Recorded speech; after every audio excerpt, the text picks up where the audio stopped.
Hello, today I'm back with the next installment of my CD collection, and the one we're starting off with today is just a Prince Greatest Hits CD. There's 17 songs on here, and I think I like every single one. Like, there's not one that I feel the need to skip.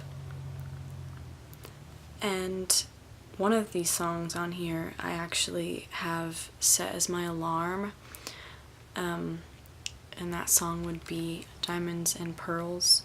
I think because I was really into Prince at the time that I started using alarms to wake up for school, and I wanted to pick one that I didn't love so I wouldn't get sick of it. So I guess Diamonds and Pearls is like my least favorite, but now when I hear that song, the beginning, in any other context besides my alarm, I feel like really awake. I've like made a Pavlov dog situation.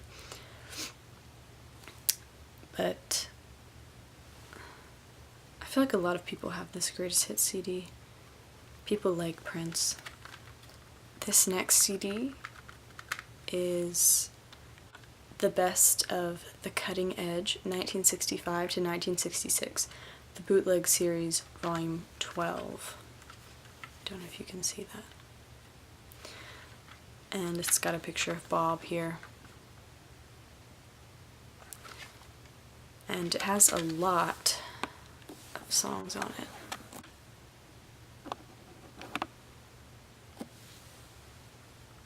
There's another picture of him.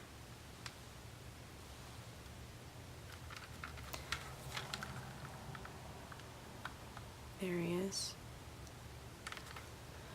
And it's just a bunch of acoustic takes and alternate takes. Incomplete takes as well. Piano demos, rehearsals, and a false start as well. So just behind the scenes stuff. Here's a very loved album. This is Wero by Beck. I actually just listened to a song from this last night in my car, just off of my iPhone's music library. I don't listen to this as much anymore, but this, like I was saying in the last video, is one of the CDs that kind of lived in my CD player for a while. Really interesting cover art. And pretty track listing as well, I'm noticing. It reminds me of like a Christmas font that you might see on wrapping paper or something. Here is a favorite Greatest Hits CD of mine. This is Tammy Wynette's Greatest Hits. This has Stand By Your Man, Singing My Song, Take Me to Your World, Apartment Number 9, DIVORCE, I Don't Want to Play House, You Good Girl's Gonna Go Bad, Run Angel Run, Too Far Gone, Almost Persuaded, and My Elusive Dreams.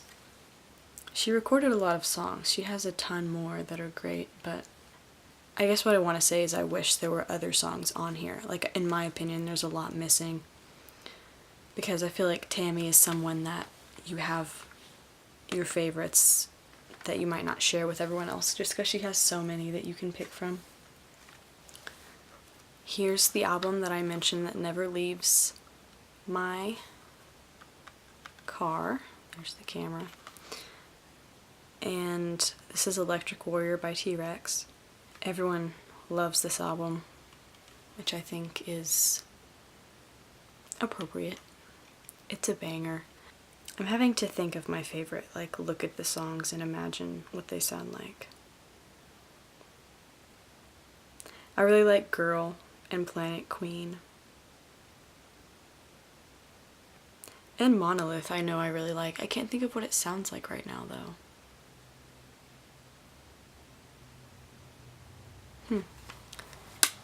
I'm really struggling today, guys. I'm sorry. I'm not making a very interesting video. I think it's because I'm filming this pretty early in the morning.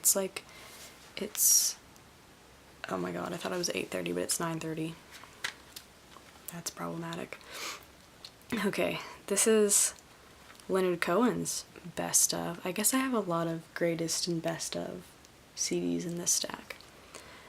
With the ever recognizable cover.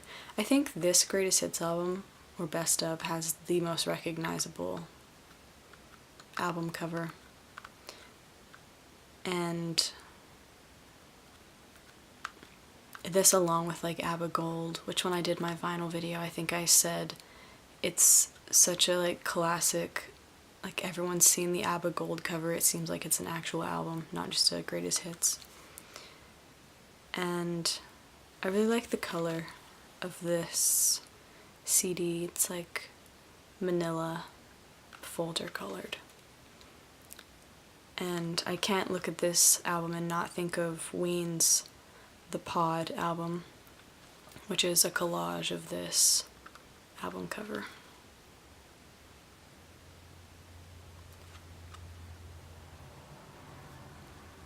I used to listen to this a lot in high school, and I think I've kind of grown or drifted away from greatest hits albums because as I get older and get acquainted with more music, I like to listen to the songs in the context of the album they came from.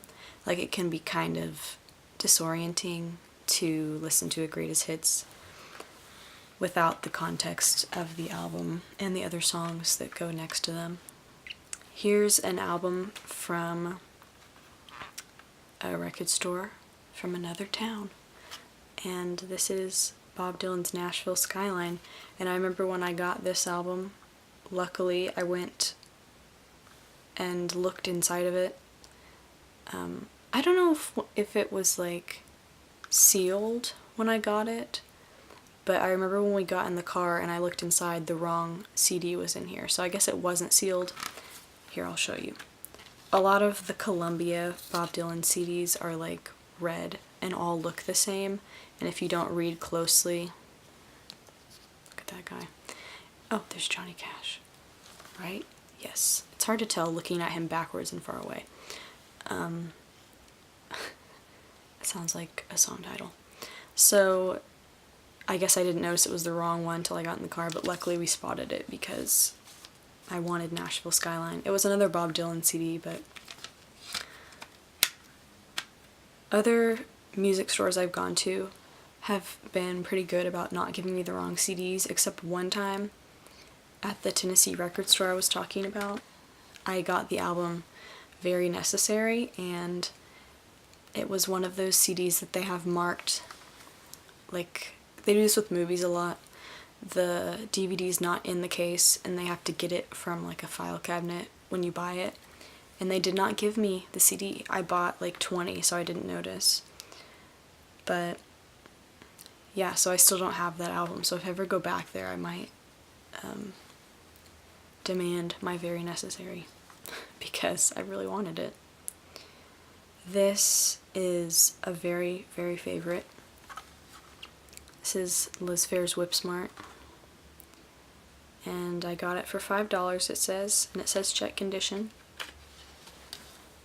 Let's check the condition. That would be a good ASMR video, checking the condition of CDs. Yeah, I see nothing at all wrong with this. It's like really clean. I'm not going to show it because it'll just reflect my room. But the CD is really pretty and cool. Very 90s. Oh my gosh, you guys, I forgot to be looking at the inserts. Some of these inserts haven't been that big though. I'm looking for like a big one to show you. Oh, this one's perfect. The Exile and Guyville inserts, like the same style, I'm pretty sure. Like a bunch of Polaroids. Oh, this is a cool picture of her. She's my idol, in case you didn't know.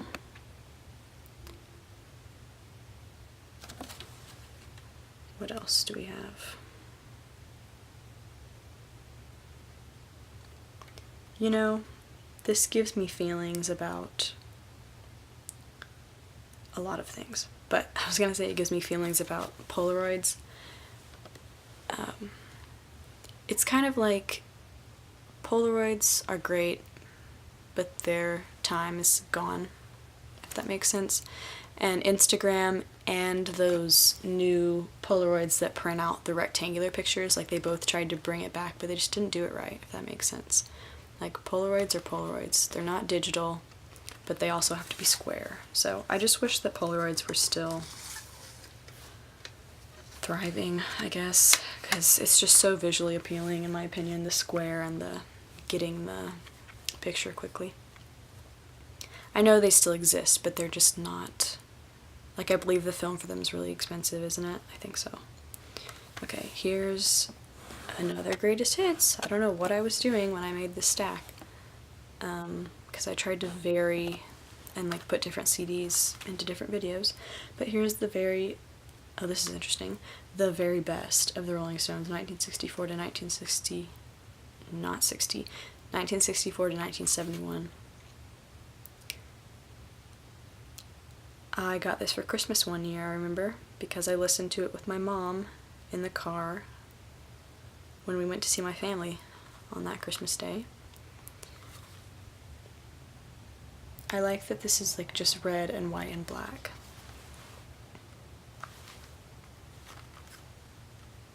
And they've put different titles in different colors on the back. Time Is on My Side is really good, like underplayed, I think. And I'm not like a huge Rolling Stones fan. I'm kind of like over the Beatles and the Rolling Stones because I was just like too into classic rock, like a lot of kids are when you're a preteen. Like, I like other stuff now. I don't know what I'm saying. This is a really interesting video. So, I also like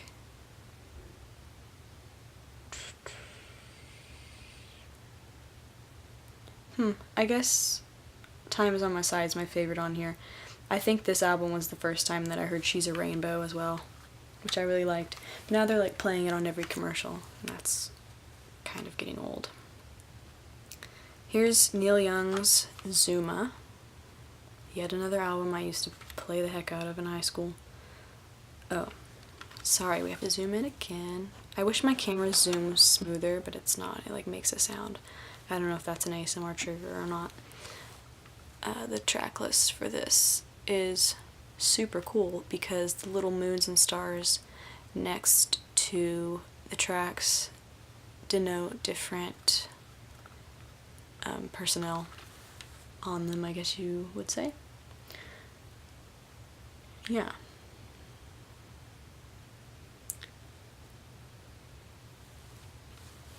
Really like the style of this one. Lately I've been thinking a lot about people who design record covers and just that whole process. I don't know how to explain it, like that this is like someone's handwriting or someone's design, just like one or two people, and then millions of people see it. I guess like album art and cover art in general is kind of like an under-acknowledged art form.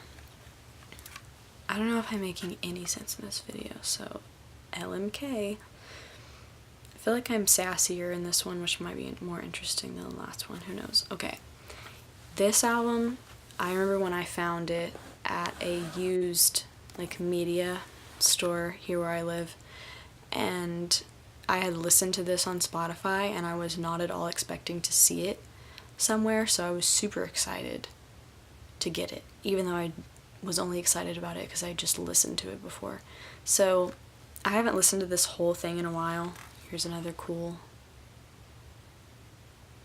back of the CD art.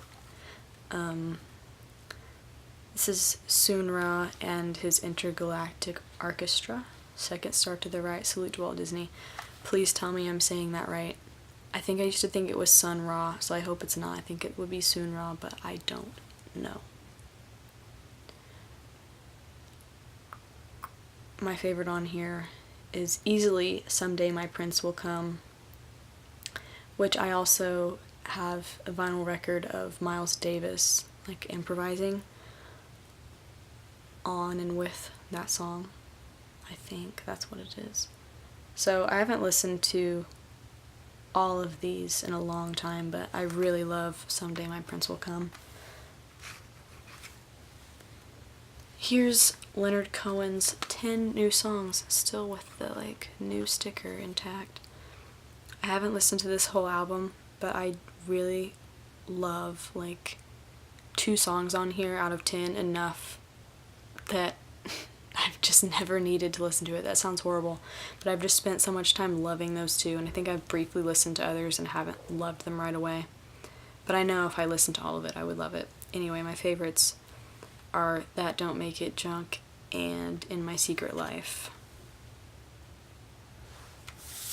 And this is a rather recent, that could just mean like 2000. When was this released? It says 2001.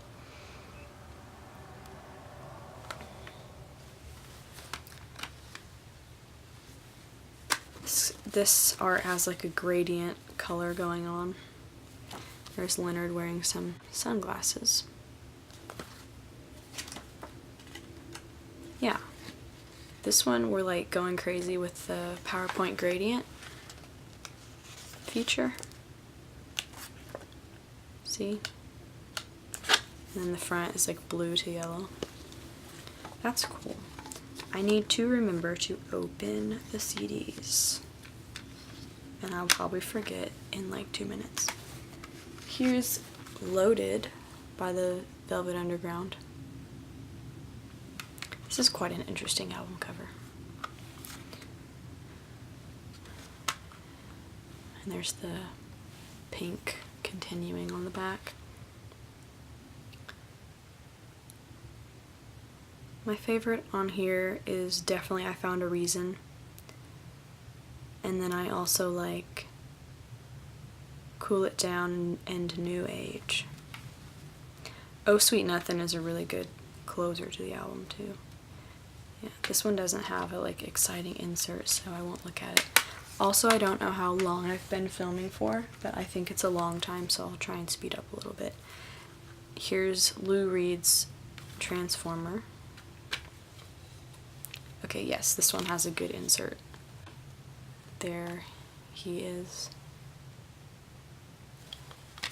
And there's the guy with the banana in his pants. I can see him.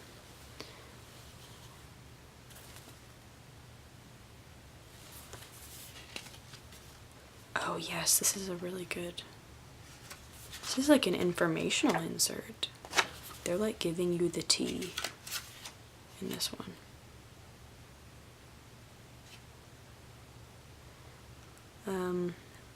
Okay, Lou has long since revealed that the subject of the photo had simply stuffed a large banana, in his pants. Well, yeah, I feel like that's kind of obvious.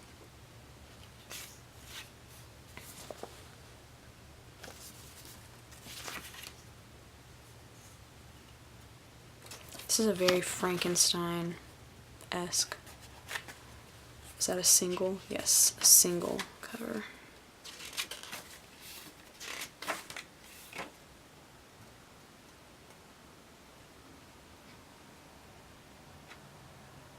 Can't really think about the song Perfect Day without thinking of Trainspotting.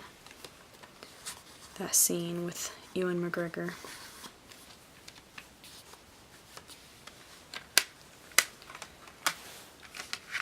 Here is the previously mentioned Highway 61 Revisited.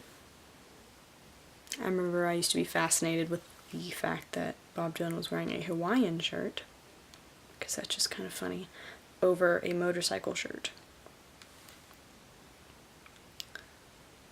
Ooh, I was obsessed with Desolation Row for a while. The song. And no, it wasn't Desolation Row, it was Tombstone Blues. You guys, this is what happens when I try and share these with you, but I haven't listened to them in a long time. I'm like getting them confused. I listened to Queen Jane Approximately the other day. I've always loved that song. Let me think, which one was I obsessed with? I think it was Tombstone Blues, but Desolation Row is also, like I said about Oh Sweet Nothin', a really good closer to the album. surprise, here's another greatest hits album. Another red greatest hits album. This one's just called Nirvana. The first track on it is You Know You're Right, which is that one underplayed? I don't know. I feel like it is. And I think that one's also not on like a studio released album. Is that what they're called? Like an official release? Maybe it was a single or something, but it's one of my favorites. And Heart-Shaped Box. I'm a Pisces, so what can I say? And Come As You Are was the first Nirvana song I ever heard, and I didn't like any other ones besides that. I probably heard that when I was in like junior high.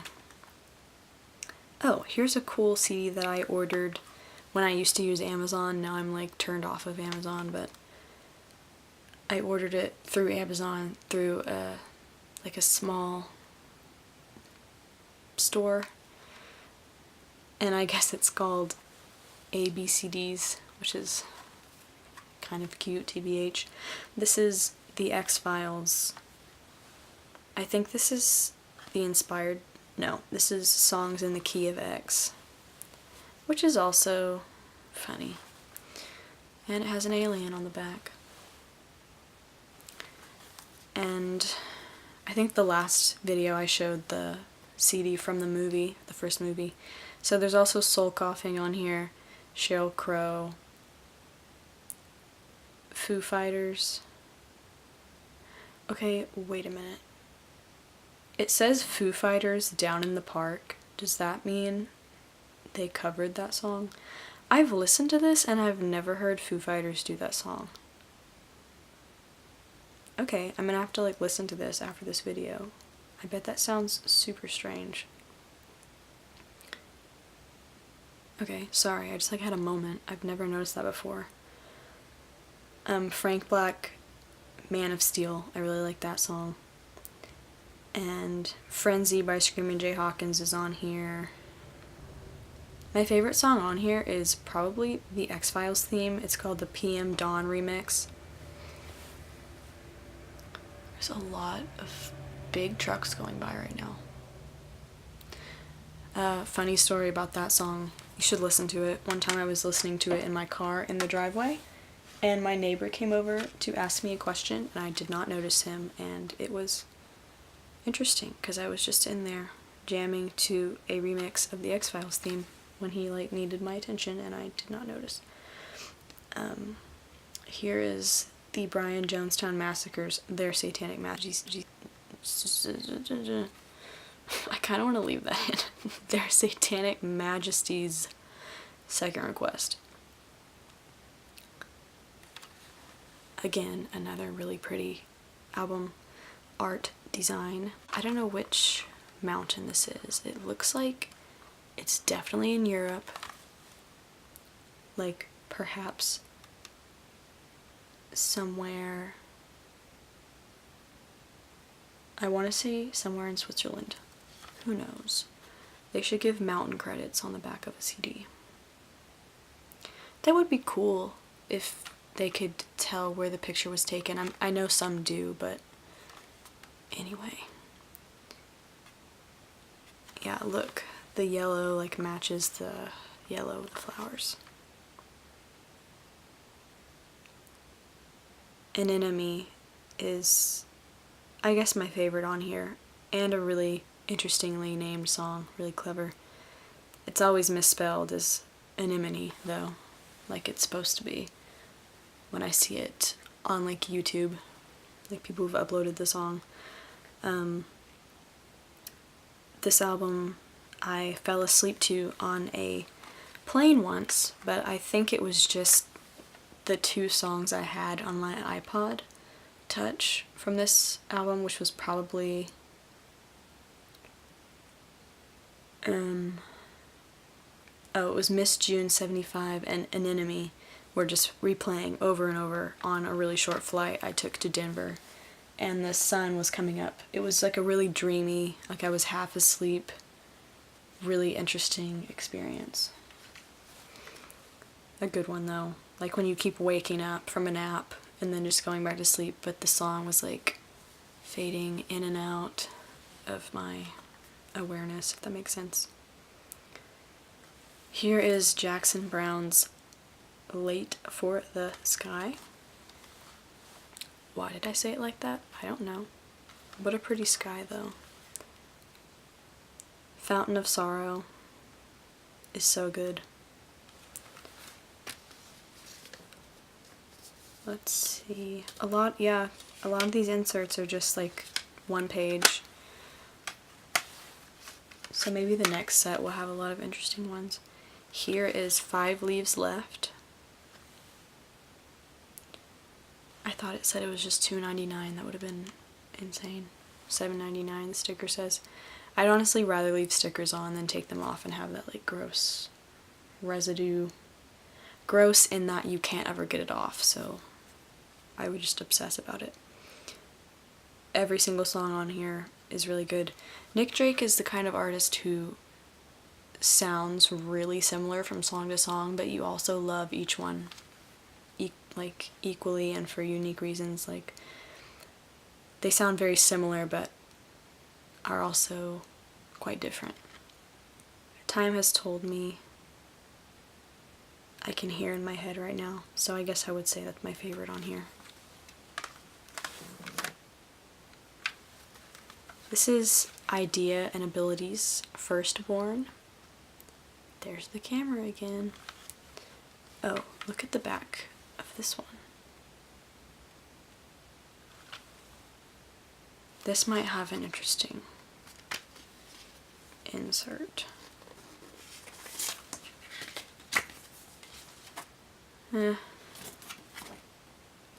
Oh, it is interesting. Here's like an extended collage of the front. But there's just the lyrics for one song in here, which is interesting. I've seen that a couple times in CDs and albums. They chose On This I Stand to be the one they put in here. Yeah, this is a rap album, by the way. I don't know why I always mention when it's rap albums. Probably because that's like the genre I have the least of. I know a lot of rap, but the only rap albums I really have are like what they call conscious rap, which I think is just like strange. Like the artists that get put into that category. I see Kendrick Lamar being listed as conscious rap a lot, which I feel like most rap is conscious, so I don't know. I love Kendrick, I love Idea and Abilities, Atmosphere, and A$AP Rock, but I don't know. It seems like pretentious on the part of people who are like putting them in that genre, if that makes sense. Anyway, here is Stunt by Barenaked Ladies. This is the album out of all of these that I've heard the least of. I only know 1 week, because how could you not know 1 week? It's All Been Done, which I was introduced to through the movie Drive Me Crazy with, I've forgotten both their names, the actor from The Devil Wears Prada, who is Anne Hathaway's character's boyfriend in that movie. His name's Adrian something, the actor, and then the actress who played Sabrina. It's like a teenage rom-com, but It's All Been Done is in that movie, and I was like, wow, I really love this song. So then when I saw this, I was like, oh, I like 1 week, and I like It's All Been Done, so I got it. But I think the only other song in here I heard the other day was Never Is Enough. I listened to because it came on my iTunes Shuffle, and I liked it. I've saved the best for last. This is, now that's what I call Shrek. I've been paid to promote this. I'm just kidding. I'm not paid to promote this, obviously. I just had to go put another SD card in so I could talk about this Shrek CD. If I could find my CD for Shrek 2, like the soundtrack is really, really good. like weirdly one of the best soundtrack albums, or like one of my favorites. Like has like Tom Waits on it and David Bowie when I liked David Bowie, and Eels. What else is on there? Anyway, it's like weirdly good. So I listened to that, the Shrek 2 album, a lot, so I would have shown you that, but I don't know where the CD is, but I have the case. Anyway, this is Now That's What I Call Shrek, which for some reason I feel like I got from like a McDonald's meal as a child. I don't know why I think this, because there's no way. But at the same time, do you guys remember that? Like, they used to give out like really cheap video games? Or am I just going crazy? I don't know. I'm gonna have to investigate some stuff after I finish this video. But anyway, just wanted to end on Now That's What I Call Shrek. How did I get this CD? I don't really know. I literally either got it from a fast food restaurant meal or a consignment store. Like, I'm very sure it's one of those two things. The iconic Funky Town scene, so Funky Town's on here. All Star by Smash Mouth. I feel like that's all I need to say.